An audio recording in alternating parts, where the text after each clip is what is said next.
สืบสานภูมิปัญญาท้องถิ่นสร้างสุขภาพสร้างอาชีพสู่ชุมชนที่เข้มแข็งสวัสดีค่ะสวัสดีพ่อแม่พี่น้องทุกท่านมื้อนี้ผู้ใหญ่บ้านบ้านไผ่หมู่ที่ 1ขอพาทุกท่านมารับชมบรรยากาศของโครงการส่งเสริมภูมิปัญญาปราชญ์ชาวบ้านกิจกรรมดีๆที่มุ่งส่งเสริมการอนุรักษ์ภูมิปัญญาท้องถิ่นพร้อมต่อยอดองค์ความรู้ด้านสมุนไพรไทยเพื่อให้พี่น้องประชาชนนำไปใส่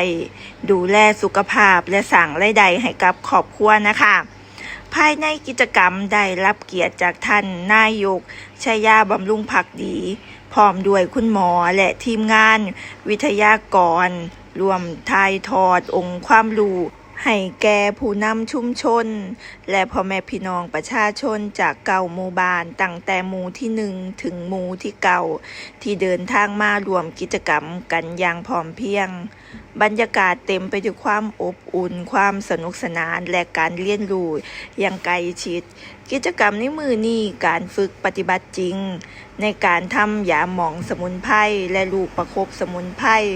ซึ่งเป็นภูมิปัญญาที่สืบทอดกันมาอย่างยาวนานช่วยบรรเทาการปวดเมื่อย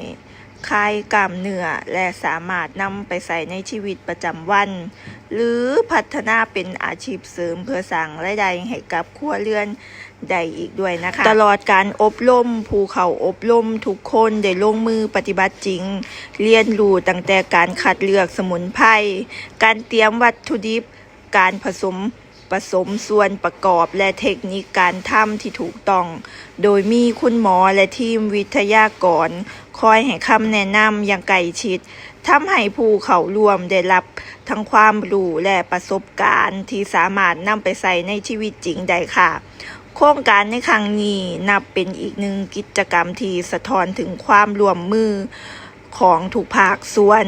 ในการอนุรักษ์ภูมิปัญญาท้องถิ่นส่งเสริมสุขภาพและสร้างความเข้มแข็งให้กับชุมชนผ่านการเรียนรู้ร่วมกันนะคะท้ายนี้ขอบพระคุณท่านนายกชัยยาบำรุงภักดีคุณหมอคณะวิทยากรผู้นำชุมชนและพ่อแม่พี่น้องจากทั้งเก่าหมู่บ้านที่ร่วมกันทำให้กิจกรรมในมือนี้ประสบความสำเร็จเป็นอย่างดีนะคะ